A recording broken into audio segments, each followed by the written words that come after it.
Jaipur rugs का model क्या है, इसका स्टार्टिंग प्रोसेस और एंड प्रोसेस, वर्क और लाइफ की फिलॉसफी क्या है, तो how to manage family in business. बोला कि mister Chaudhary, Jaipur is the only company on the planet which have got so much thousand real authentic stories. Carpet industry दुनिया की सबसे बदनाम इंडस्ट्री थी, वर्ल्ड की सबसे बदनाम इंडस्ट्री। हमारी जो दोनों कंपनियों का जो रेवेन्यू है यूएस कंपनी का वो करीब 1000 करोड़ के आसपास है। वुमेन की शुरुआत हुई तो मुझे बहुत जल्दी समझ में आ गया कि मुझे केवल वुमेन पे फोकस करना चाहिए क्योंकि they are very discipline. Jaipur rug का जो एक बिजनेस है वो एक आर्ट बिजनेस में धीरे धीरे उसको कन्वर्ट करना। जो सारे इम्पोर्टर थे, मेरे जो दूसरे एक्सपोर्टर थे, वो बोलते थे mister Chaudhary you are a very good human being but very bad businessman. Basic जो समझ थी मेरे अंदर लाइफ की, जिसको लेके मैं बिजनेस करता था, ज्यादातर लोग उसके विरुद्ध में थे। मतलब अभी करीब 40,000 आर्टिजन 600 गाँव में हमारे से जुड़े हुए हैं। मतलब एक बार जो आर्टिजन जुड़ गया जयपुर, उसने कभी जयपुर को छोड़ा नहीं। Firstly thank you sir for doing this. इस डिस्कशन का आइडिया ये है कि हम रग्स इंडस्ट्री के बारे में, कारपेट इंडस्ट्री के बारे में ज़्यादा से ज़्यादा नॉलेज गेन करें। और इस वीडियो में हम इस इंडस्ट्री के रिलेटेड ज़्यादा टॉपिक्स को डिस्कस करेंगे और मोस्ट इम्पॉर्टेंटली आपकी जो जर्नी रही है, आपके जो एक्सपीरियंस रहे, उनसे हम सीखेंगे। ठीक है सर। सो सर स्टार्ट करते हैं आपके अर्ली ईयर्स से।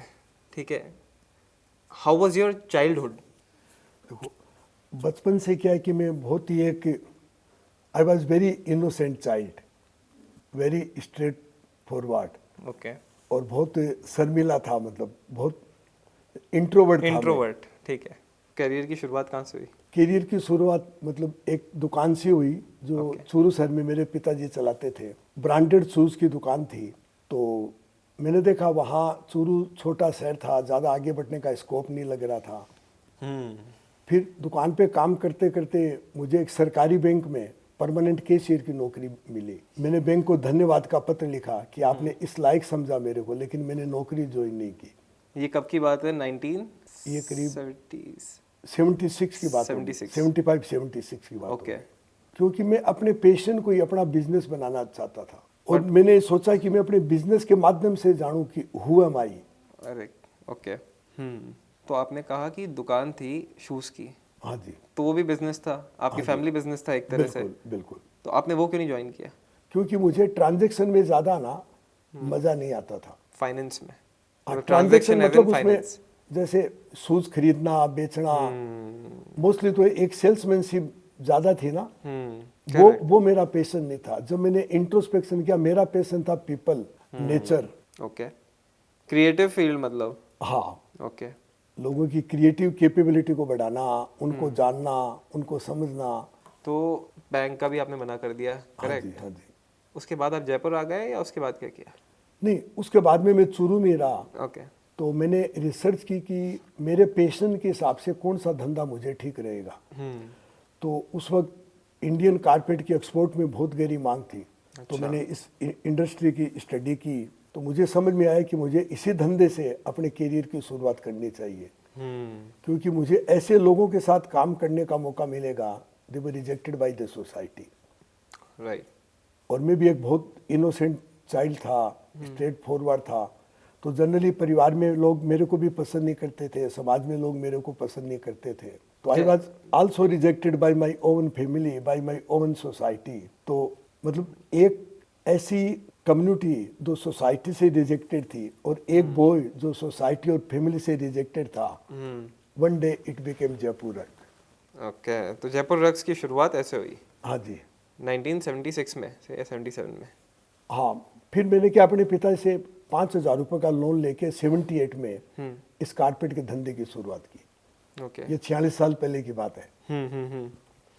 तो इस जर्नी का आप स्टार्टिंग बताइए कि आपने 5,000 लोन लिया और आपने इसको स्टार्ट किया, और जयपुर आकर स्टार्ट किया है चूरू से ही किया। चूरू से ही मैंने 5,000 रुपये का लोन अपने पिता से लिया और 2 लूमें खरीदी और एक पुरानी साइकिल खरीदी। तो पुरानी साइकिल से मैं वीवरों के घर पे जाया करता था और वो 2 लूमें मैंने अपने खुद के घर पे ही लगाई। तो जब 2 लूमें मैंने सबसे पहले अपने घर पे लगाई तो मैंने देखा कि उसमें काम करने वाले ज़्यादातर आदमी थे जो समय से काम नहीं करते थे, अच्छी क्वालिटी नहीं बनाते थे।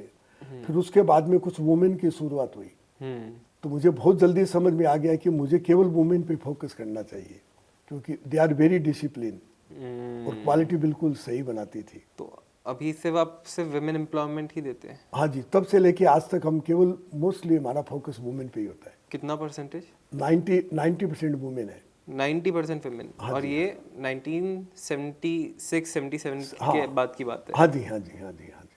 आजकल तो कंपनीज विमेन एम्पावरमेंट में काफ़ी फोकस करती है, राइट। बड़े बड़े ऑर्गेनाइजेशन भी करते हैं, बट उस समय में ये चीज़ होना काफ़ी बड़ी बात है। हाँ जी, नहीं मुझे बहुत जल्दी समझ में आ गई थी बात ये। बट क्या फ़ायदा है सर इसका? मतलब क्योंकि मेंस की एफिशिएंसी ज़्यादा होती है, ऐसा नहीं है? नहीं देखो, मैं बताऊं कि women are more receptive, more efficient, okay. And they can make the better decisions, क्योंकि उनमें एक डिसिप्लिन होता है, जो मेंस में नहीं है। And they are known for the love and care. उनकी जो एम्पैथी है, आज उसी का तो रिजल्ट है कि आज आप देखिए शोरूम में कितने सुंदर और कितने अच्छे कारपेट करेक्ट पूरे करेक्ट। दुनिया को दे पाते हैं। तो ये तो उसका प्रूफ है। ये बिल्कुल प्रूफ है, 100% प्रूफ है। सर, जयपुर रक्स के मॉडल के बारे में बात करते हैं। आपने ये तो बताया कि स्टार्टिंग 1976 से 2 लूम से हुई, 5,000 रुपये के लोन से करी आपने। जयपुर रक्स का मॉडल क्या है? इसका स्टार्टिंग प्रोसेस और एंड प्रोसेस, कि एक रग, एक कारपेट कैसे बनता है और एंड तक इसका क्या जर्नी रहती है? देखिए, कारपेट इंडस्ट्री में करीब 60 प्रोसेसेज है। राहुल खरीदने से लेके जब कारपेट कस्टमर के घर पे पहुंचता है, रॉ वूल। रॉ वूल, हाँ, जो भेड़ के जो बाल होते हैं वो हमारी रॉ वूल होती है। ओके। तो हम बीकानेर में एशिया की सबसे बड़ी वूल मंडी है, तो वहाँ से हम लोग ऊल खरीदते हैं, और काफ़ी विदेशों से हम लोग ऊल को इम्पोर्ट भी करते हैं। ओके। तो वहाँ से ऊल खरीद के तो जो धागा होता है वो हम हैंड कार्डेड धागा बनाते हैं, hand carded, hand spun. Okay. तो वो वहाँ से ऊल खरीद के उसकी सफाई करके गांव के अंदर, बीकानेर के आसपास के गांव में जाके जो गांधी जी वाला चरखा है उस पर कताई होती है, और उसकी जो कार्डिंग है, जब बिजली नहीं थी उस वक्त जब उनकी कार्डिंग करते थे उसी पुराने सिस्टम से उनकी कार्डिंग होती है। ओके। तो हमारा जो धागा है वो हैंड कार्डेड, हैंड स्पन होता है। फिर उसके बाद में वो धागा डाइंग के लिए जाता है। डाइंग से आने के बाद में उसके जो धागे के बोल बढ़ाए जाते हैं, और वो बोल को पैक करके और हमारे जो आर्टिजन है डायरेक्ट हम उनके घर पे भिजवा देते हैं। तो ग्रे धागा जो वूल से आप चरखे पे बनाते हैं, करेक्ट? वो ग्रे धागा हो गया, एक तरह से सफ़ेद धागा। हाँ जी, सफ़ेद हो गया, धागा। बिल्कुल। फिर वो सफ़ेद धागा डाइंग के लिए जाता है। हाँ जी, हाँ जी, हाँ डाइंग मतलब कलर होने जाता है, बिल्कुल, करेक्ट? बिल्कुल। उसके बाद में वो जो यार्न है that converted into the balls. Okay, balls. हाँ। ओके। हाँ, तो वो उसकी पिंडी बना के उनको बोरों में पैक करके फिर हमारे जो आर्टिजन है उनके घरों पे हम उनको भिजवा देते हैं। ओके। कारपेट बनाने के लिए। कारपेट बनाने तो वो रॉ मटेरियल हो गया एक कारपेट बनाने का। तो सिर्फ जो वूल है, जो धागा है, वो रॉ मटेरियल है कारपेट बनाने के लिए? बिल्कुल जी। ठीक है। और वो किस तरीके से, कारपेट किस तरीके से बनता है? वूल आया, धागा आया, हाँ जी, हाँ। वो मशीन पे चलेगा या पूरा हैंडमेड होएगा? नहीं, देखिए, जो जैसे मैंने बोला कि धागा हमारा हैंड कार्टेड और हैंड स्पन है, मतलब धागा भी हाथ से बनता है। फिर जो कारपेट बनता है उसको बोलते हैं हैंड नोटेड। हैंड नोटेड, हाँ। ओके। तो जो लूमें जो होती है वो आर्टिजन जो वीवर है उन्हीं के घरों पे ही होती है। ओके। एक महिला को अपने घर के बाहर नहीं जाना पड़ता। अच्छा, तो उनके घर पे ही होती है? हाँ हाँ, और सारा रॉ मटेरियल भी उनके घरों पे ही हम लोग सप्लाई करते हैं। आज भी? आज भी हमारी जितनी भी ट्रेनिंग होती है, लीडरशिप डेवलपमेंट प्रोग्राम होते हैं, सारा जो पेमेंट होता है वो सारा हम उनको डोर स्टेप्स सप्लाई करते हैं। बट ये तो बहुत डिफिकल्ट हो जाता होगा ना, सबके अलग अलग घर पे प्रोवाइड कराना और मशीन रहना, तो ये तो काफ़ी एक साइकिल, एक सर्कल चेन बहुत लंबी बन गई है।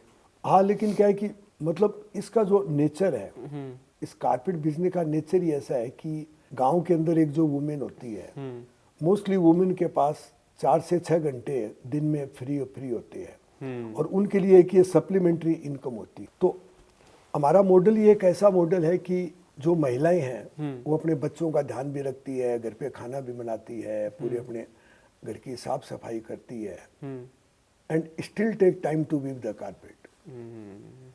तो इसलिए उनको अपने घर की भी पूरी जिम्मेदारी निभाएगी, करेक्ट। बच्चों की पूरी जिम्मेदारी निभाएगी, और अपने घर में बैठ के फिर वो कारपेट बना के और एक बहुत अच्छी अर्निंग भी कर लेती है। कारपेट बनकर फिर जब वो रेडी हो जाता है उसके बाद आप लोग ही वहाँ से कलेक्ट करवाते हैं? हाँ जी, हाँ जी।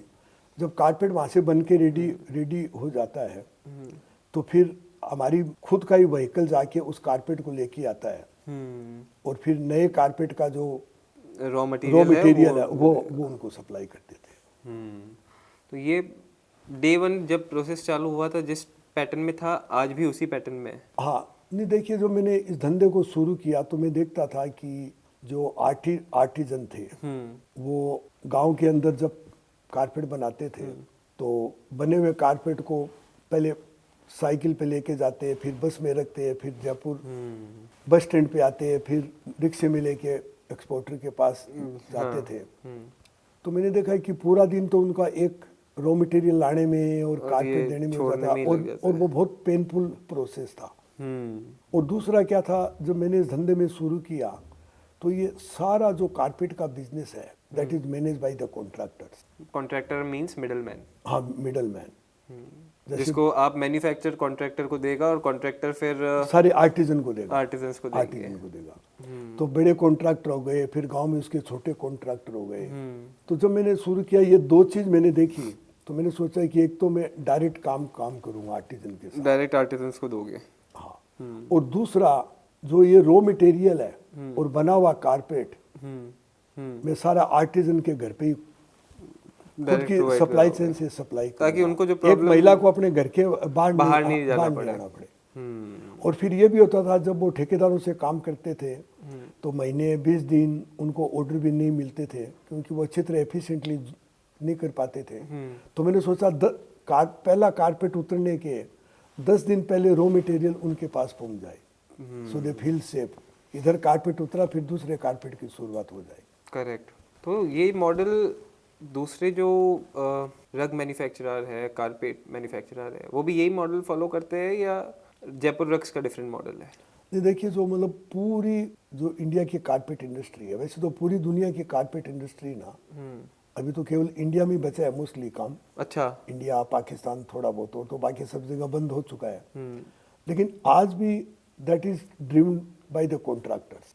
आज भी मिडिलमैन के थ्रू होता है। आज भी मिडिलमैन। एंड आप लोग बिल्कुल भी कॉन्ट्रैक्टर? नहीं, बिल्कुल, मैंने आज तक कभी कॉन्ट्रैक्टर से काम नहीं किया। बट सर बहुत लोग चाहते होंगे कि कॉन्ट्रैक्टर को नहीं रखे और डायरेक्ट डील करे, बट इतना इजी नहीं होएगा, राइट? नहीं, जैसे मैंने बोला ना कि भाई उसके लिए बहुत जरूरी है कि लोगों से आपका प्रेम, लोगों से आपका जुड़ाव, लोगों के प्रति एम्पैथी। जब मैंने आपको बताया ना कि शुरू से जब मैंने अपना इंट्रोस्पेक्शन किया तो मुझे दो ही चीज समझ में आई कि एक तो लोगों के साथ मिलना जुलना मुझे बड़ा अच्छा लगता है, उनको जानना, और दूसरा नेचर। तो शुरू से मेरा जो प्रेम था, जो मेरा एक जुड़ाव था, वो एक नेचुरल गांव के लोगों से था।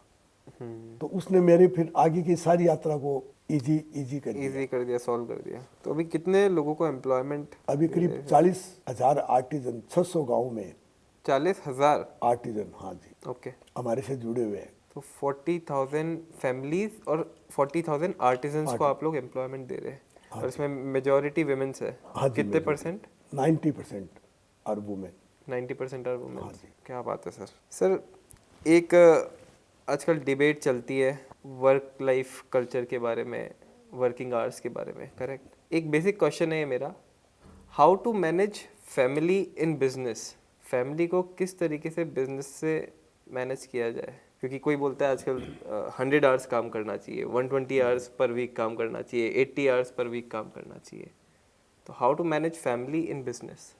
देखिए, मेरा जो शुरू से जो सोच था और मेरा जो अभी तक 46 साल का अनुभव रहा है वो है कि business is the extension counter of your private life. इसको सर समझाइए।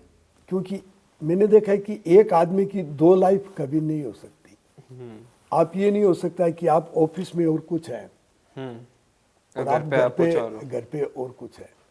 You should be the same person. तो मैंने इस तरह कभी भी ना, क्योंकि आज देखिए जहाँ तक कि मेरा जो सवाल है, मेरे 5 बच्चे हैं, 500 बच्चे अमेरिका पढ़े, और अमेरिका से पढ़ लिख के आने के बाद 500 बच्चे मेरे साथ बिजनेस में आ गए।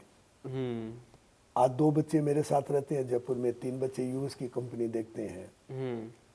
तो शुरू से मुझे एक ये भी बड़ा मैं मतलब लकी रहा कि मुझे अपनी फैमिली के साथ ही बिजनेस करने का मौका मिला, नेचुरल ढंग से, ऑर्गेनिक ढंग से हुआ है। दूसरा ये था कि जो आज आप किसी भी हमारे किसी भी गांव में जाइए, आज हमारे आर्टिजन से मिलिए, जब आप मेरे घर पे आएंगे उससे ज़्यादा सम्मान, उससे ज़्यादा प्रेम उस आर्टिजन से आपको मिलेगा। आप किसी भी गांव में चले जाइए, तो जो गांव के अंदर जो आर्टिजन थे उनसे भी हमारा जो रिश्ता है, it is more than a family. उस पर कितनी सारी रिसर्च हो रही है। अभी 23 तारीख को हार्वर्ड के भी प्रोफेसर केस स्टडी के लिए आ रहे हैं। अच्छा, इसी महीने 23 तारीख को। अच्छा, जयपुर रक्स के लिए। हाँ, क्योंकि बहुत सारी केस स्टडीज हो चुकी है।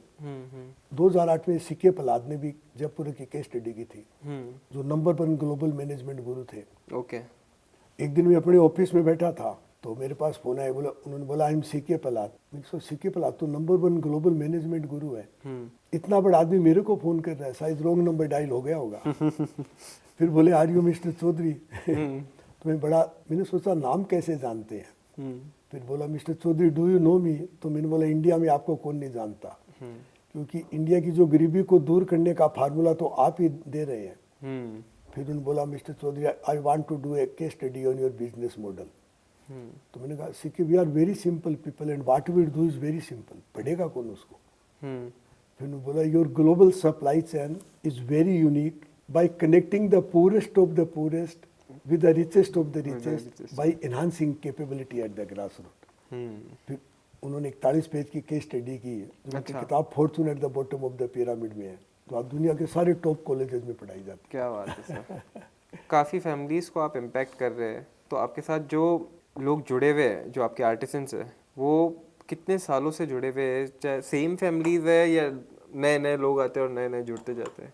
देखिए मोस्टली आज भी मतलब हमारे जो आर्टिजन है 15 साल से, 20 साल से, 25 साल से, मतलब एक बार जो आर्टिजन जुड़ गया जयपुर रक से, उसने कभी जयपुर रक को छोड़ा नहीं। दूसरे किसी भी एक्सपोर्टर ने उसको लेने की ट्राई की, और उल्टा वो दूसरे और नए आर्टिजन को तैयार करना, दूसरे आर्टिजन को लाना। तो इस तरह से एक जो मतलब आज जो आर्टिजन काम कर, it is totally like a family.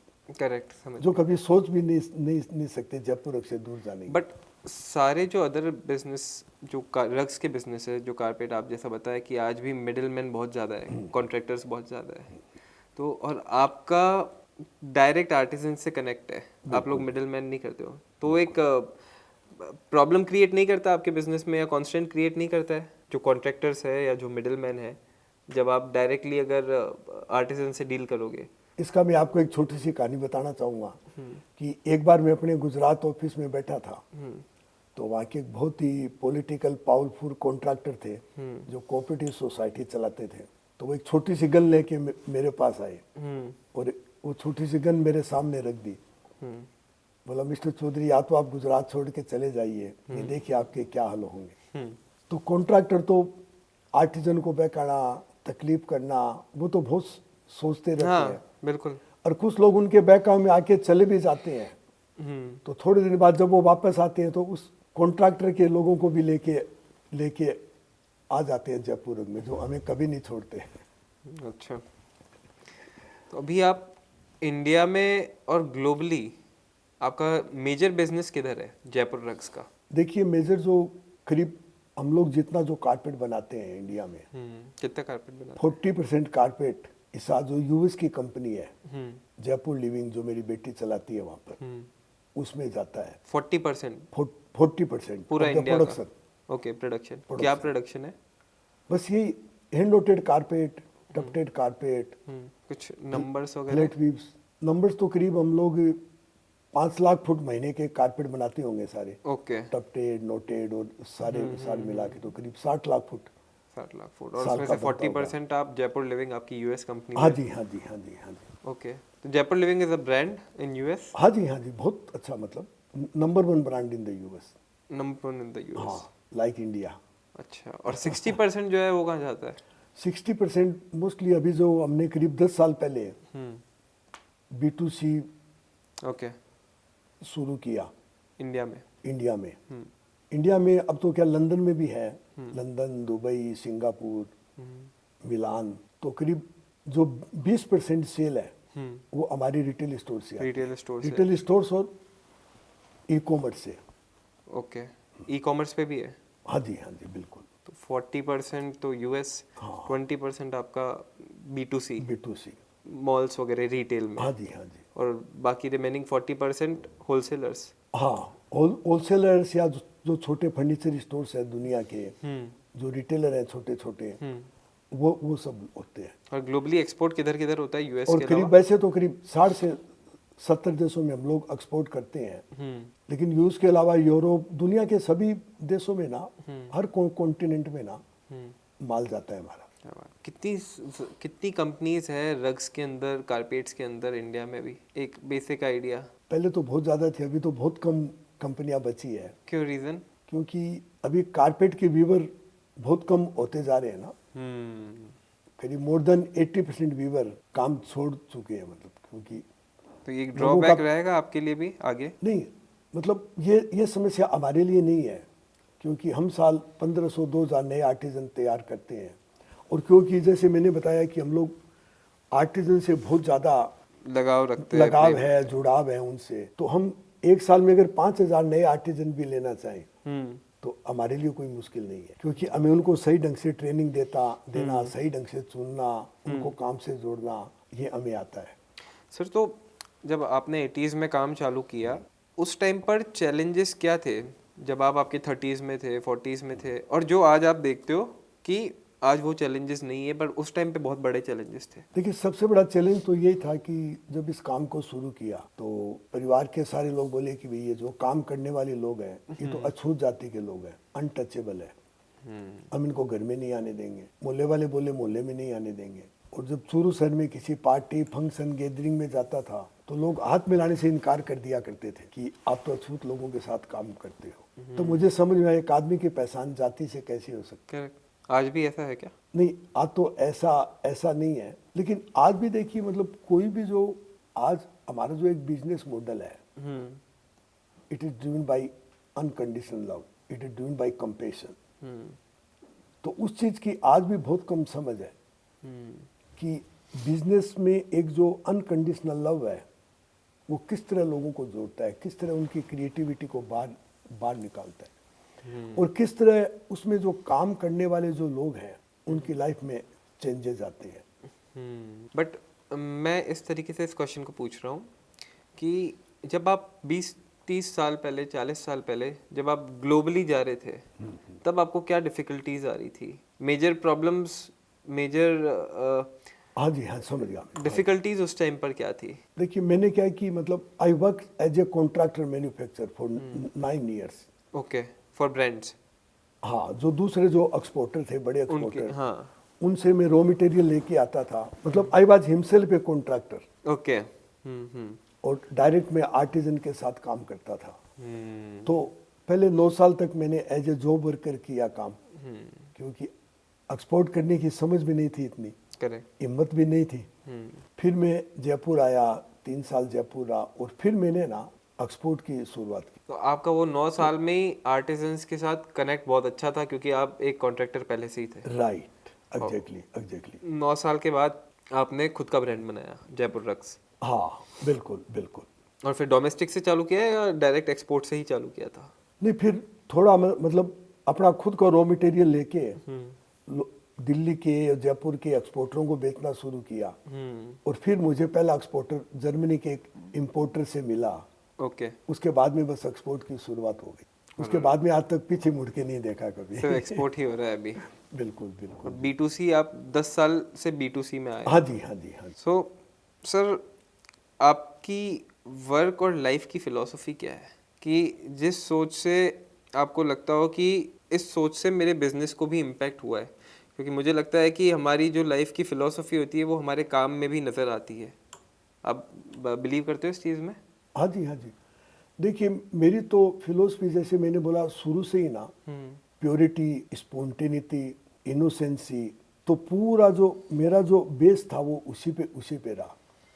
और ये सब जब मैं बातें करता था तो जो सारे इंपोर्टर थे, मेरे जो दूसरे एक्सपोर्टर थे, वो बोलते थे, mister Chaudhary you are a very good human being but very bad businessman. हाँ, तुम मतलब आदमी तो बहुत अच्छे हो लेकिन धंधा नहीं कर पाओगे, धंधे में ये सब नहीं चलता है। चलेगा नहीं मतलब। But you prove them wrong.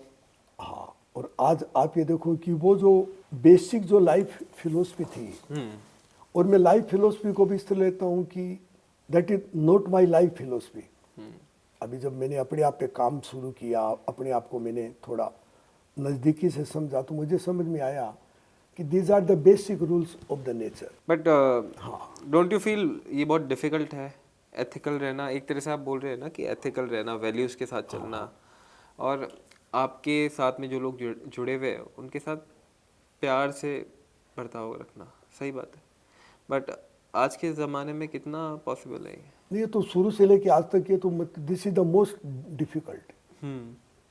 क्योंकि देखिए, जब एक बच्चा किसी परिवार में, किसी घर पे पैदा होता है, फिर वो स्कूल पढ़ने के लिए जाता है, फिर वो कॉलेज पढ़ने के लिए जाता है, फिर किसी मैनेजर के अंडर में वो काम करेगा। मतलब इस पूरे सिस्टम में ना कहीं भी ऐसी कोई व्यवस्था नहीं है कि वो जो आदमी जिस चीज़ के लिए पैदा हुआ है वो अपने पोटेंशियल को बाहर निकाल पाए। तो पूरा जो सिस्टम है, मतलब परिवार से लेके, एजुकेशन से लेके, बिजनेस का, उसमें एक आदमी के लिए कहीं कोई जगह ही नहीं है कि वो हो जाए जो वो हो सकता है। तो शुरू से ही मतलब I always listen my self.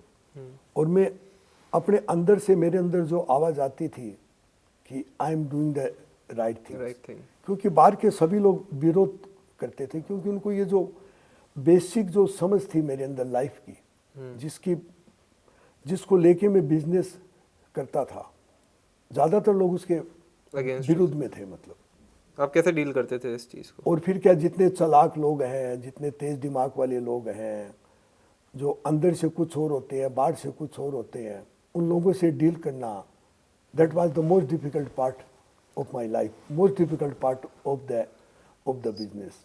तो आप कैसे डील करते थे जब इस तरीके की प्रॉब्लम्स आती थी? बस धीरे धीरे जब भी मतलब बाहर से कोई भी लोग धोखाधड़ी करते, मतलब बेवकूफ़ बनाने की कोशिश करते, तो हमेशा मैं बहुत अपने अंदर डीप इंट्रोस्पेक्शन किया करता कि मैं उसको पहचान क्यों नहीं पाया। मुझे अपने कॉन्शियसनेस लेवल को और एक्सपेंड करना चाहिए।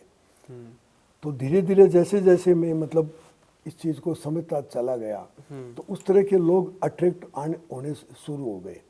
They believe what I believe, correct, and they share the same values. Correct. तो हमने हमारे एचआर डिपार्टमेंट का नाम भी चेंज किया। एचआर डिपार्टमेंट का नाम लिखा search for divine soul. Search for divine soul. हाँ, कि हम ऐसे लोगों को चुनेंगे, ऐसे लोगों को लेंगे, they are searching the meaning and purpose in their life. और आज आप ये देखिए, जो जयपुर का जो ब्रांड है, पूरे दुनिया ये जानती है कि उस ब्रांड के अंदर जो ऑथेंटिसिटी है, कि ज़्यादातर जो आप देखिए जो ब्रांड लैंग्वेज है, वो ऐसी कोई लैंग्वेज क्रिएट करेंगे कि लोगों को उनके दिमाग से वो जुड़ जाए। करेक्ट। और जब हमारे ऐसा कोई दिन नहीं होता जिसे दुनिया के कोई देशों के लोग जाके हमारे आर्टिजन से नहीं मिलते। अच्छा। तो ये जो ऑथेंटिसिटी है और जिस लाइफ फिलोसफी को बिजनेस में मैंने जिया है, this is the essence of our brand. और ये भी ब्रांड अपने आप मतलब ऑर्गेनिक ढंग से, नेचुरल ढंग से पूरे दुनिया में फैल रहा है, क्योंकि जो लोग आते हैं, जो उनसे मिलते हैं, जो उसको देखते हैं, they became our brand ambassador. तो आप B2C में जो शोरूम्स ओपन आप करते हैं, जैसे आप बाहर भी आपके शोरूम से, करेक्ट, दुबई, सिंगापुर, हाँ, फ्रेंचाइजी मॉडल में देते हैं या सेल्फ ओन्ड शोरूम्स? नहीं, अभी तो मोस्टली शोरूम हमारे खुद के ही है। कितने शोरूम है अभी? अभी करीब 15 शोरूम हो गए हमारे। ओके। और फ्रेंचाइजी नहीं? हाँ, 2-3 जगह केवल फ्रेंचाइजी है और तो बाकी तो सारे खुद के शोरूम है। फ्रेंचाइजी नहीं देते आप लोग? हाँ देते हैं, लेकिन 90% सेल्फ का ही है। ओके। हमारा खुद का ही स्टाफ, खुद के सेल्स पीपल रहते हैं जिनके हम लगातार जुड़े रहते हैं, उनको ट्रेनिंग देते रहते हैं। एक आर्टिकल में आपने कहीं बोला था the loom is a metaphor of life, इसको एक्सप्लेन करिए सर। देखिए, आप जैसे कबीर थे, कबीरदास जी। कबीरदास जी जब वो कपड़ा बनाते थे तो उनके मन में क्या भाव चलता था कि ये जो कपड़ा है जो मैं बना रहा हूँ मेरे हाथों से, ये तेरे लिए बना रहा हूँ, मतलब ये तेरी ही कृपा मेहरबानी का ना ये परिणाम है। और जब मैं कपड़ा बनाता हूँ तो हाथ मेरे चलते हैं लेकिन उसके अंदर होता तू है। इस भाव के साथ वो काम करते थे। तो वो भाव हम लोग हमारे आर्टिजन के साथ ला पाए। बहुत डीप चीज़ है सर। काफ़ी डीप बात है, ज़्यादा जल्दी समझ में भी नहीं आएगी। एक्चुअली थोड़ा ध्यान से सुनना पड़ेगा, उसके बाद थोड़ा आ जाएगा, क्योंकि इस तरीके से सब लोग नहीं सोचते। हाँ जी, हाँ जी। आपने सर 5 डेकेड्स देख लिए एक तरह से, 5 डेकेड्स राइट। हर 10 साल में कहते हैं कि पैटर्न बदलता है काम का, इंडस्ट्री का भी पैटर्न बदलता है। राइट। तो इस इंडस्ट्री को इवॉल्व होते हुए आपने देखा है। बिल्कुल जी। पहले क्या चेंजेस थे और आज ये इंडस्ट्री किस तरीके से वर्क कर रही है और चल रही है, इसका कुछ डिफरेंस? हाँ देखिए, एक तो आज का जो आदमी है, पहले जब मैंने शुरू किया था बड़ी स्लो लाइफ थी। आज क्या है कि आदमी इतना ज़्यादा एम्बिशियस हो गया है कि वो बहुत जल्दी एक सफलता पाना चाहता है। और दूसरा, आज जो सबसे बड़ा परिवर्तन आया है, हाथ के काम का जो एक आदमी को जो पैशन होना चाहिए वो आदमी खोता जा रहा है। तो आज ये समझ लो कि जो बिजनेसेस हैं, जो धंधे हैं, वो ज़्यादा इंटेलेक्चुअलाइज होते जा रहे हैं। ब्रेन से ड्रिवन ज़्यादा है, मतलब। और पहले ऐसा नहीं था। हाँ, पहले हाथ और हार्ट, हैंड एंड हार्ट और हार्ट, उनका मेल ज़्यादा था। और अभी ब्रेन का मिल जाता है। हाँ, अभी ब्रेन से बिजनेस से ज़्यादा, समझ गया, ब्रेन ज़्यादा पावरफुल होती जा रही है। तो आप एज अ बिजनेसमैन की बात कर रहे हैं ना, आप एज अ इंडिविजुअल की बात कर रहे हैं, पर्सनल लेवल पे, राइट? हाँ जी। तो ये गलत है आपके हिसाब से? देखिए, कोई भी मतलब जो जहाँ पर ठहराव नहीं है, एम्बिशन को देखो, मैंने अपनी लाइफ में जो महसूस किया मेरे बारे में, कि जब अपने कोई भी धंधे की शुरुआत करते हैं तो धंधा मतलब it should be driven by my passion. और जब मैं पैशन से काम करता हूँ तो मेरा जो पैशन है वो एक दिन कंपैशन में बदल जाना चाहिए। जबकि लोग क्या करते हैं, पैशन को ना एम्बिशन में बदल देते हैं। और आप जितने एम्बिशियस होके करोगे काम, ambition always corrupt your passion. आप सफलता तो बहुत बड़ी पालोगे, आप बहुत बड़े आदमी बन जाओगे, नंबर्स बहुत बड़े आ जाएंगे, लेकिन लॉन्ग रन में I see always that is the destruction. That is the destruction, sure. But sir, आज जो हमारी जनरेशन है, हम लोगों के लिए जिस चीज़ में हम सक्सेसफुल है या जिस चीज़ में हम पैसा कमा रहे हैं या कोई भी चीज़ से सक्सेसफुल है, तो वो अपने आप पैशन बन जाता है, वो अपने आप इंटरेस्ट बन जाता है। और जो या आपका जो पैशन है बट आप उसमें सक्सेसफुल नहीं हो पा रहे हो, तो आपका पैशन भी अपने आप आपका मॉरल डाउन कर देता है और वो आपका इंटरेस्ट नहीं रहता है फिर। ऐसा आपको नहीं लगता है? नहीं, देखिए मतलब क्या है कि जिस चीज़ में हम सक्सेसफुल होते हैं वो हमारा पैशन ऑटोमेटिकली बन जाता है। नहीं, देखिए मैं इसको कैसे लेता हूँ, क्योंकि मैं इस पर खूब सोचता हूँ और इसकी एक मैं रिसर्च भी बहुत अच्छी रिसर्च भी कर रहा हूँ, मतलब ओके कि ये सब क्यों होता है। जनरली अपना जो पैशन और एम्बिशन, ये दोनों अपोजिट चीज़ है। जब मेरे को सफलता मिलती है तो मैं देखता हूँ कि ये मेरा पैशन था, इसकी वजह से सफलता मिली। जबकि पैशन में और एम्बिशन में डिफरेंस करना समझना बहुत जरूरी है। पैशन का मतलब ये है पैशन और एम्बिशन का मैं आपको अर्थ थोड़ा समझाता हूँ कि पैशन का मतलब है जब मैं कोई काम करता हूँ तो आई एंजॉय, लेकिन उस वक्त मुझे कुछ पाने की इच्छा नहीं होती मैं बड़ा बड़ा बनूंगा या ये मैं नंबर अचीव करूंगा या मैं रिजल्ट एंजॉय करूंगा। I enjoy what I do. तो जो मेरी जो सफलता मिलेगी it is the overflow of my joy to the work, my joy to the people. Correct. और एम्बिशन का मतलब है कि जब आप कोई काम करते हैं कुछ पाने के लिए। तो उसमें आपको पाने की मुझे मतलब आई विल कंपेयर। तो ambition is always dependent on the inferiority complex.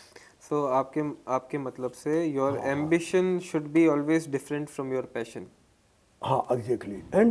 And we must develop the capability to differentiate between them. Ambition and और पैशन। हाँ, इस पे बहुत अभी काम करने की जरूरत है बिजनेस वर्ल्ड को। Sir you are 75 year old right? हाँ जी। और आज भी you are fully active in business and in social events. तो वो ड्राइव क्या है सर? 71 की एज में भी अब और क्या चाहिए कि इतना पैशन है? बस अपने आप को जानना और अपने आप को इतना खाली रखना कि मैं हर वक्त एक बच्चे की तरह बना रहूं। जब मैंने मतलब पिछले 8-10 साल में देखा कि I was getting richer and richer and I was getting more and more famous globally, मैंने सोचा इसका तो कोई अंत नहीं है। What next correct. बिल्कुल व्हाट नेक्स्ट। तो मुझे ये समझ में आया कि जब अपने बिल्कुल इज्जत पैसा जब अपने को मिलता है तो बिल्कुल अपने एक स्ट्रेट लाइन की तरह सोचते हैं, जबकि वो समय होता है कि आप एक बार वापस आओ और वापस आके एक बच्चा बन के पुरानी चीज़ को बुला के यू स्टार्ट अगेन। तो फिर आप जब वहाँ जो स्टार्ट करते हैं उसमें जो आप डिफरेंशिएट कर सकते हैं दैट बिकेम द मैजिक। ये सोच आना ही अपने आप में बहुत बड़ी बात है ना सर। अपने आप जब आप बता रहे कि पैसा आ गया, रेपुटेशन आ गई, सारी चीज़ें आ गई, उसके बाद ये चीज़ सोचना कि व्हाट नेक्स्ट और नए से स्टार्ट करना, it is a very difficult thing, don't you feel? No but I think this is the law of the nature. तो what are the difference sir? क्या डिफरेंस आपको देखने को मिला इन सालों में जब आपने ये सोच रखी? देखिए मेरे को देखने लगा कि आज मेरी मतलब जो मेरा जो एनर्जी लेवल है, मेरा जो पैशन है वो पहले से भी ज़्यादा है। और आज मेरी जो देखने की क्षमता, ग्राउंड पे क्रिएट करने की जो क्षमता है, लोगों को साथ लेके मतलब now I am connecting the two worlds, जो कभी किसी ने सोचा भी नहीं था। मतलब जनरली लोग ये मानते थे कि आप जितने ग्राउंडेड होगे उतने आप ग्लोबल नहीं हो पाओगे। Generally people talk about that to be global. तो आज हम लोग इतने ज़्यादा ग्राउंडेड हो रहे हैं, we are connecting the two worlds and we are going to be the grounded mafia globally. Grounded mafia ताकत है इसमें। थोड़ा डिफिकल्ट हो सकता है स्टार्टिंग में, बट एक बार अगर आप इस सोच से चलो तो कहीं ना कहीं आपको सक्सेस मिलती ही है। जिस सक्सेस मिलती है तो उसमें आपको फ्रस्ट्रेशन नहीं आएगा, उसमें आप सफर नहीं होंगे। मैं आपको एक छोटा सा देखो एक फार्मूला बताता हूँ। बताइए। Because I don't claim the credit, so credit can't be taken away from me. Correct. तो जब ये चीज समझ में आ जाए and when you work from that energy field, from that point of view, हाँ, उस एनर्जी फील्ड से जब अपने काम करते हैं तो यू कैन रीजनरेट। जब अपने डिप्रेशन की स्टेज में होते हैं, we are driven by the toxicity, जब अपने एम्बिशन होते हैं, एक्चुअली वी आर डीजनरेटिंग। और जब अपने ऐसी स्टेज में होते हैं उसमें रीजनरेशन होता ही होता है। तो this is the law of regeneration. But बहुत डिफिकल्ट है ये सोच रखना, ये वैल्यूज रखना। हाँ, वो तो अपने आप को बुलाना, मैंने जो जाना है उसको बुलाना, अपनी पोस्ट को बुलाना, अपनी इज्जत को बुलाना और वापस लौटना और एक बच्चे की तरह सरलता लेना और वापस झुकना, ये तो शायद आदमी का सबसे बड़ा डिफिकल्ट है। बिकॉज देखिए ईगो जो है ना, ego is the root cause. Ego is the enemy. हाँ, सबसे बड़ी सारी प्रॉब्लम की जड़ी है ना वो ईगो है। और ईगो क्या है? मेरी कंडीशनिंग, मेरा एक परसेप्शन खुद के बारे में। तो मैं तो मेरा जो जिंदगी का अनुभव मैं से बोलता हूँ, मतलब मैं जो सोचता हूँ मैं क्या हूँ, वो मेरी ईगो ही तो ना, so that is the false image of myself. तो उस फॉल्स इमेज के बाहर आना, देन यू कैन रीजनरेट। तो ये सोच हमेशा से थी आपकी या ये 10 सालों में ये चेंजेस आए? हाँ नहीं, बेसिक चीज़ें तो बहुत राइट थी। फिर जब मतलब दुनिया में इतना फेमस होने लगा, दुनिया के एक से एक मैनेजमेंट गुरु, एक से एक साइंटिस्ट, जब मैं उनसे मिलने लगा, उनके साथ काम करने लगा, तो मुझे समझ में आया कि मैंने जो ज़िंदगी में जानना है, मतलब अब उसके लिए मैं एक ऐसा साइंस डेवलप कर दूं जो ये मैनेजमेंट की जो एजुकेशन है, समाज का जो सिस्टम है, एक सोसाइटी का सिस्टम है, सब में कंडीशनिंग आ चुकी है। तो मैं एक ऐसे विज्ञान को डेवलप करने की सोची मैंने कि जो बहुत सिंपल हो, एक बिना पढ़ा लिखा आदमी भी उसको समझ सके। और एक जो बच्चा है, 5 साल का बच्चा है, 7 साल का बच्चा है, उस पे वो कंडीशनिंग का रंग नहीं चढ़े। तो जब फिर हमने एक ऐसा रिसर्च सेंटर जैसा बनाया जयपुर में, हाँ, 1-2 लोग मैंने रखे, फिर दुनिया भर की किताबें, फिर पूरा मतलब पूरी रिसर्च करना, उस पर जब मैंने काम करना शुरू किया तो मुझे चला कि ये तो बड़ा सिंपल चीज़ है। ये चीज़ इतनी सिंपल है कि जल्दी से समझ में भी नहीं आती। एक्चुअली सर, जितनी चीज़ें सरल होती है, सिंपल होती है, लोगों के लिए उतनी कॉम्प्लिकेटेड हो जाती है। बिल्कुल, लोगों को लगता है सिंपल चीज़ें है, तो सब सिंपल ही चीज़ अगर समझना चाहे तो, बट वो ही कॉम्प्लिकेटेड उसमें ही ढूंढ लेते हैं। ऐसा है? हाँ बिल्कुल, यही है ना। देखिए मतलब माइंड जहाँ भी है, आज ये कॉम्प्लेक्सिटी कहाँ से आती है, वो माइंड से आती है। माइंड हमेशा इंटेलेक्चुअलाइज करेगा। आप मतलब अच्छी से अच्छी जो बात है, कोई भी रिलीजन की, कोई भी स्पिरिचुअलिटी की, माइंड उसको इमीडिएट इंटेलेक्चुअलाइज बना देगा। और जो ही माइंड जब इंटेलेक्चुअलाइज बना देता है, we creates our own limits. अपने उस फील्ड पे पहुंच ही नहीं सकते। हम खुद के लिए एक अपना दायरा बना लेते हैं। तो पिछले 5 साल पहले मतलब मैंने अपने आप पे काम करना शुरू किया, तो मुझे समझ में आया कि मेरी जो सप्रेस्ड इमोशंस हैं, इसने मेरी कॉन्शियसनेस को श्रिंक कर दी, मतलब कॉन्शियसनेस को श्रिंक कर दिया मतलब। और मेरी जितनी कॉन्शियसनेस श्रिंक हुई, उतना मेरा पैशन और मेरी स्पिरिट में करप्शन आ गया। तो फिर मैंने ये सोचा कि मैं अपनी कॉन्शियसनेस को एक्सपेंड करके उस करप्शन को निकालूंगा और वापस मेरा जो ओरिजिनल पैशन और ओरिजिनल स्पिरिट है उसको मैं लाऊंगा। सर, जब आप ग्लोबल मार्केट में स्केल कर रहे थे, उस टाइम पे कोई ऐसे डिसीजंस जो हमारे लिए बहुत टफ होते हो, जो हमने लिए हो, कोई डिसीजंस? क्योंकि हम सपोज हम कुछ भी काम करते हैं तो हमारी लाइफ में ऐसे कोई डिसीजंस, ऐसे कोई मोमेंट्स आते हैं जब हम सोचते हैं कि हमको क्या करना है, हमको लगता है कि ये एंड आ चुका है और आगे अब कुछ दिख नहीं रहा है, समझ नहीं आ रहा है। नहीं देखिए, जब मतलब मैं आपको बताऊं कि एक बार आज के 12 साल पहले बेन एंड कंपनी को आप जानते हैं, बेन, BAIN, हाँ, उनके पूरे वर्ल्ड से 300 लोग इंडिया आए। तो उन्होंने मेरे को बोला कि जो बेन का जो बेस्ट माइंड है दुनिया का, वो 10 लोग हम आपको देते हैं, most senior partner of the Ben globally. तो आप पूरा दिन विलेज में इनके साथ गुजारिए और आप जो काम करते हैं वो दिखाइए। तो जब वो लोग जाने लगे वापस शाम को, तो वो इतने खुश थे, तो बोला कि mister Chaudhary, Jaipur is the only company on the planet. Jaipur is the only company on that which have got so much 1000 real authentic stories. Not a single company have.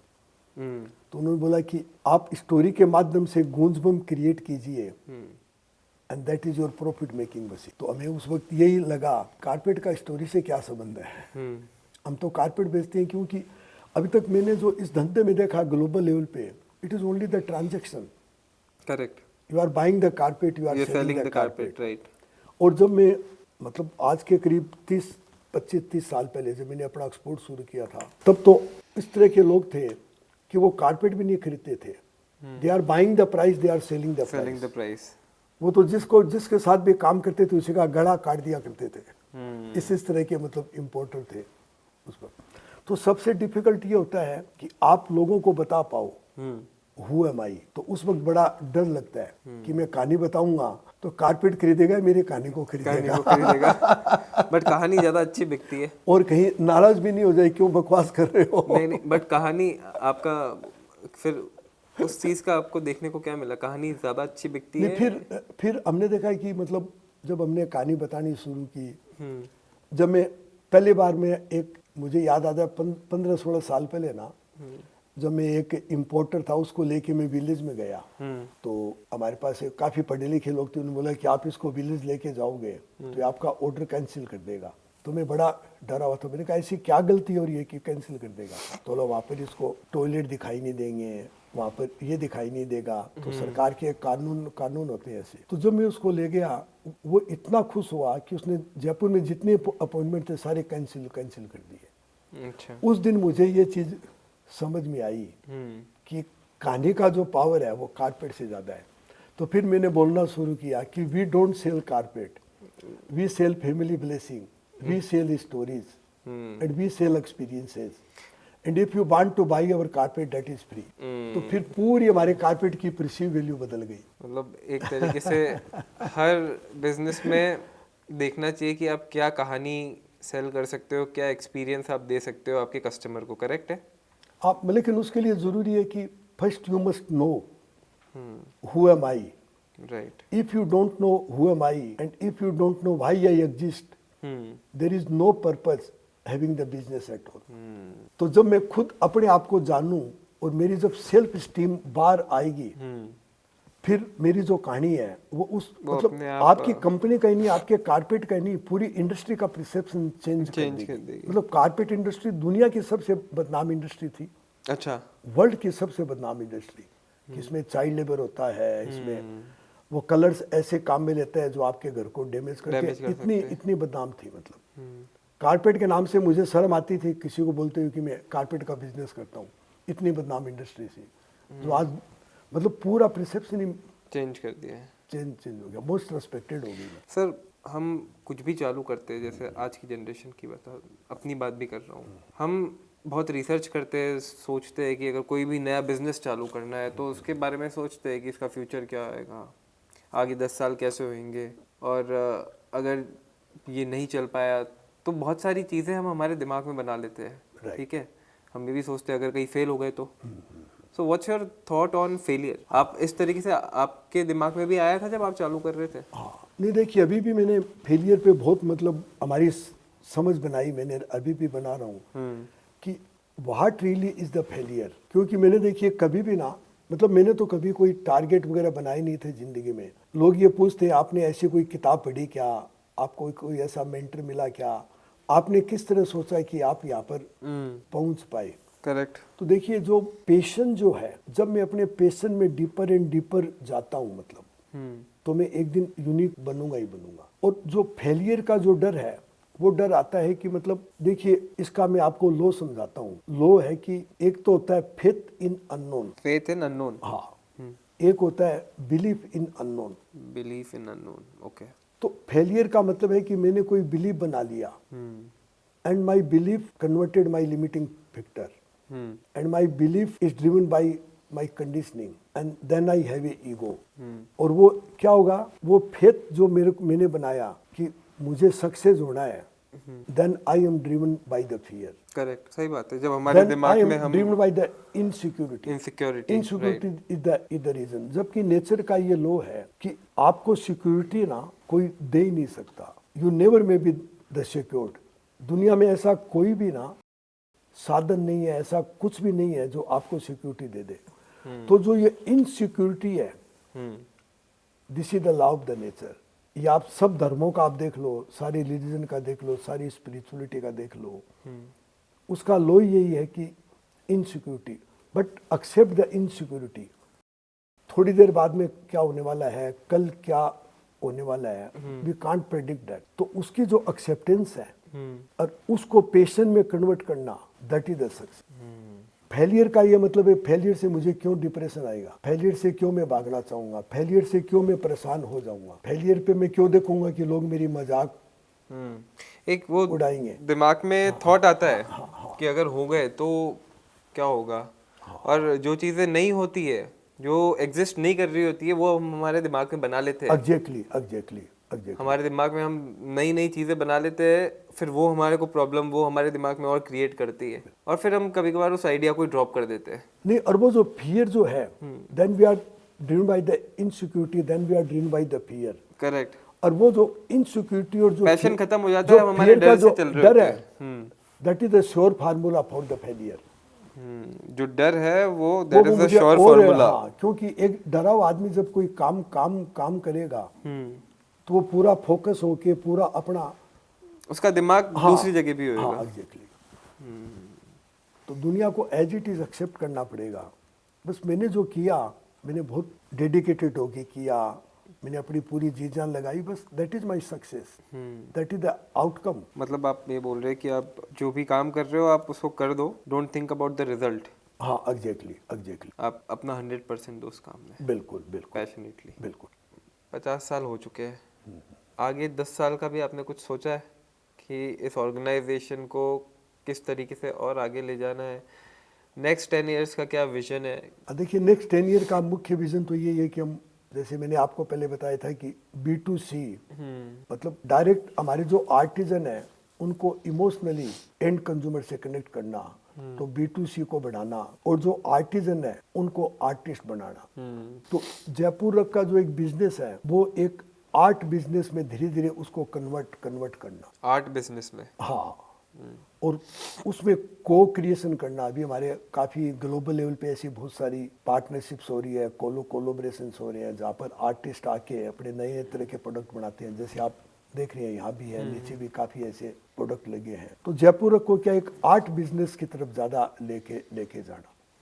Art business. हाँ, और हम जो कारपेट बनाते हैं, customer से उनको जोड़ के हमारे जो आर्टिजन उनकी लाइफ में एक बहुत बड़ा डिफरेंस क्रिएट करना। Okay. उस दिशा में हम लोग आगे जाएंगे। तो as a business point of view main focus B2C रहेगा मतलब? हाँ जी बिल्कुल। मतलब और शोरूम्स ओपन करना? हाँ जी हाँ जी हाँ जी। और कोई भी माध्यम से हम डायरेक्ट एंड कंज्यूमर तक एंड कैसे कंज्यूमर तक पहुंचेंगे? कैसे पहुंचे हो, तो चाहे वो ऑनलाइन हो, हाँ हाँ हाँ हाँ, चाहे वो शोरूम के जरिए हो, मॉल्स के तो जरिए। डायरेक्ट उन आर्टिजन की स्टोरी को बता पाए, और जो कस्टमर है वो आर्टिजन की लाइफ ट्रांसफॉर्मेशन का ना एक हिस्सा बन पाए, जो फील प्राउड करेक्ट। कि किसी की लाइफ में मैंने कंट्रीब्यूट किया है। सर तो अभी रेवेन्यू क्या हो रहा है अभी जयपुर रक्स का? देखिए, मतलब जो हमारी जो दोनों कंपनियों का जो रेवेन्यू है, यूएस कंपनी का वो करीब 1,000 करोड़ के आसपास है, और अगले साल के भी हमने जो रेवेन्यू रखे हैं वो 20% हायर, मतलब 1200 करोड़। हाँ हाँ। और वो सिर्फ यूएस कंपनी जयपुर लिविंग का बता रहे हैं आप? नहीं, दोनों कंपनीज का मिला के। ओके। और 40,000 लोगों को आप एम्प्लॉयमेंट देते हैं? हाँ जी हाँ जी। क्या बात है सर। सर आप स्पिरिचुअलिटी के बारे में काफ़ी बात कर रहे थे स्टार्टिंग में। हाँ जी हाँ जी।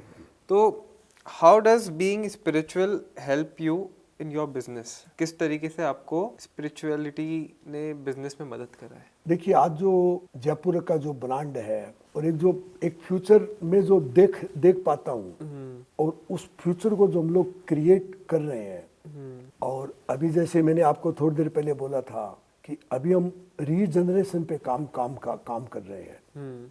तो स्पिरिचुअलिटी क्या बताती है कि आप जिस फील्ड से काम करते हो, जब आपको जो फल मिलता है वो आपको कड़ी मेहनत का फल नहीं मिलता।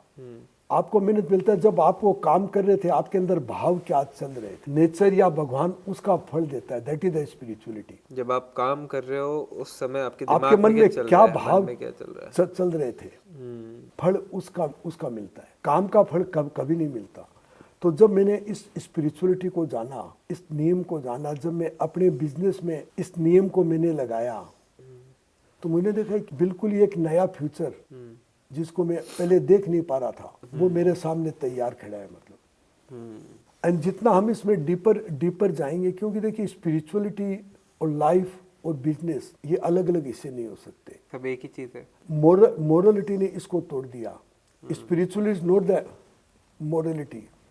मोरलिटी ने डुअलिज्म ड्यूल बना दिया, ब्रेक कर गुड दिया and bad, right and wrong, black and white, पाप और धर्म। जबकि नेचर में ऐसा नहीं होता। रियल स्पिरिचुअलिटी है कि नेचर में हमेशा टोटलिटी होती है। I see the world as it is. मैं उस आंख से इस दुनिया को देखूं जैसे विदाउट वो, कंडीशनिंग, without conditioning. तो मैं उसको एज इट इज देख पाऊं, and that is the beauty. तो वो आज मुझे वो ब्यूटी मेरे बिजनेस में, मेरे लोगों में दिखाई देती है। यू मीन मतलब स्पिरिचुअलनेस कहीं ना कहीं आपको आपके बिजनेस में पॉजिटिव वे में ही दिखेगा अगर आप स्पिरिचुअल हो या आप उस चीज़ में बिलीव करते हो तो। और आपको बहुत सारी सफरिंग से, बहुत सारी समस्याओं से बचा देगा। सफरिंग कहाँ से आती है, मतलब सफरिंग तो चुनता है आदमी, क्योंकि वो जैसे अपना प्रिसेप्शन बना लेगा, he will attract the suffering. Correct. और जितने आप ये स्पिरिचुअलिटी के लो अपने बिजनेस में लाओगे, उतनी परेशानियां कम आएगी, डिसीजंस बेटर होंगे, सफरिंग से बचोगे आप। सर कोई डेली हैबिट या रिचुअल जो आप फॉलो करते हो जिस पे आप बिलीव करते हो, कोई ऐसी डेली हैबिट या कोई भी ऐसा रिचुअल? बस देखिए, जैसे मतलब सुबह उठते काफ़ी मतलब मैं इंट्रोस्पेक्शन करता हूँ। एक तो ये मेरी हैबिट है, और अभी इसको और डीपर लेवल पे कर रहा हूँ कि कल मैंने जो किया, जो सोचा, जो किया, उसमें मेरी आदत का कितना हिस्सा था, बेहोशी का कितना हिस्सा था। तो एक तो ये इंट्रोस्पेक्शन हो गया। और फिर 2-3 साल से ना मैंने योगा शुरू किया, तो 1.5 से 2 घंटे में अयंगर योगा करता हूँ। और उसका पूरा मतलब ये है कि मैं किस तरह का खाना खाऊं। अभी जैसे मैं 90% फुटेरियन हूँ। अच्छा। मैं पूरी रो डाइट है मेरी। No wheat, no atta, no grain, no grains, no salt, no dairy. क्या बात है सर। तो मैं इस तरह की आदतें अपने आप में डेवलप कर रहा हूँ कि मैं अपने आप को रीजनरेट कर पाऊँ, और हीलिंग को मैं ज़्यादा अपने अंदर अलाउ कर पाऊँ। और वो कैसी होती है कि कोई भी आदत जो मेरे को स्लो डाउन करे, क्योंकि जो सबसे बड़ी प्रॉब्लम वो अंदर की बेचैनी है। तो कोई भी हैबिट जो मेरे अंदर स्लो डाउन लेके आए, खाने की हैबिट, सोचने की हैबिट, जो मुझे योगा से, खाने से मुझे उसकी बहुत एक अच्छी समझ मिल रही है। सो सर कोई advice, what's your advice for today's generation? कोई ऐसी एडवाइस आप देना चाहोगे आज की जनरेशन को? बस कि एक तो पेशेंस से ड्रिवन हो, and they must love what they do. तो अपने आप को प्रेम करना, जिससे आपकी जो सेल्फ स्टीम है वो ऊपर हमेशा आएगी। ऊपर रहे। आपके लोगों को प्रेम करना, आप जो काम करते हैं उससे प्रेम करना, फिर आगे के रास्ते सारे आसान होते जाते हैं। और कोई एक ऐसा सवाल जो आप चाहते हैं कि लोग खुद से ज़्यादा पूछे कुछ भी काम करे उससे पहले? हाँ, तो देखिए, आज जो इंसान की सबसे बड़ी प्रॉब्लम यही है। आपने जो बहुत अच्छा सवाल पूछा है मेरे को, कि मैं भी सोचता हूँ कि आज पूरे दुनिया में it became very difficult to find a mentally healthy person. आदमी क्यों अपनी मेंटल हेल्थ खोता जा रहा है? वो हेल्थ इसीलिए खोता जा रहा है कि वो जो एक बेसिक सवाल है जो मुझे मेरे से पूछना चाहिए, मतलब इंक्लूडिंग एवरीबॉडी, वो आदमी ने पूछना ही बंद कर दिया।